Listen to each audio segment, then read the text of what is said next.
আমি একজন ট্যাক্সি চালক। রাতে বেশিরভাগ ট্যাক্সি চালাই। আসলে রাতে ইনকামটা বেশি হয় এবং ভাড়াটাও বেশি পাওয়া যায় সেই জন্য।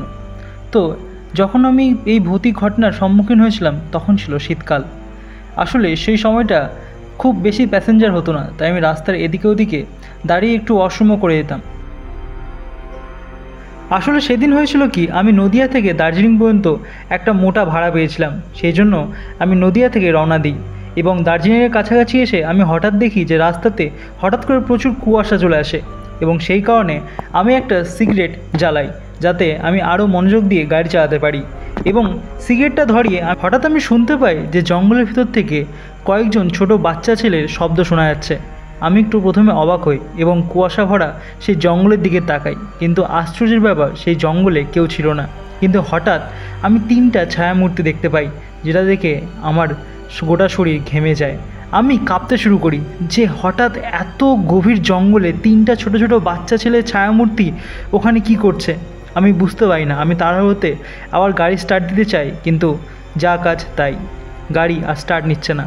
আমি ভয়ে ধীরে ধীরে কাঁপতে থাকি যে তাড়াতাড়ি গাড়িটা স্টার্ট হলে আমি এখান থেকে যেন যেতে পারি। হঠাৎ দেখি সেই 3 ছোট বাচ্চার মূর্তি আমার দিকে ধীরে ধীরে এগিয়ে আসছে জঙ্গলের ভিতর থেকে।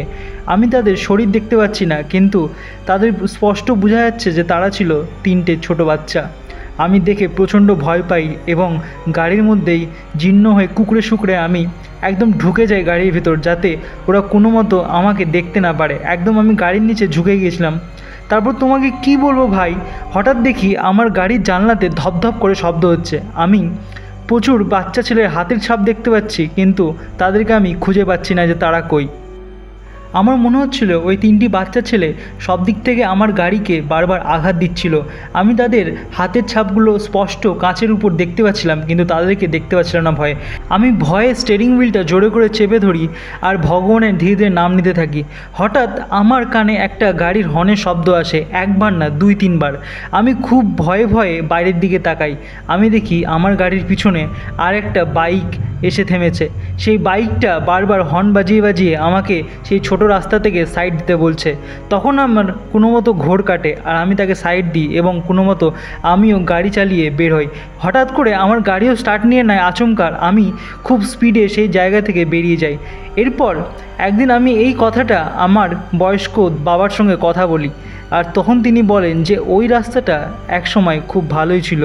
আসলে হয়েছিল কি, 3টি ভাই একসঙ্গে ওই রাস্তা পার হওয়ার সময় হঠাৎ করে একটা বড় ট্রাকের সামনে চলে আসে এবং দুর্ভাগ্যবশত তারা 3জনেই একসঙ্গে মারা যায় এবং তারপর থেকেই ওই রাস্তাটা খারাপ হয়ে যায়। আর আমি ভাবি যে ভগবান আমাকে বাঁচিয়ে নিয়েছে সেই দিক থেকে। আমি সত্যি বলছি ভাই, এই গল্পটা শোনার পর থেকে আমার গা শিউরে ওঠে আর আমি কোনোদিনও দার্জিলিংয়ে যাওয়ার কোনো ভাড়া খুঁজি না। আমার বাবা বলেছিল যে একবার বেঁচে গেছিস আর কোনো দিন ওখানে যাস না। আমি তারপর থেকে কোনো দিনও যাইনি। আর পরে আমি শুনতে পেরেছিলাম যে ট্রাকটা সেই 3 ভাইকে মেরেছিল তারও একই পরিণতি হয়েছিল। সেই ট্রাক ড্রাইভার আপনি আপনি সেই জায়গাতেই গিয়ে মারা গিয়েছিল।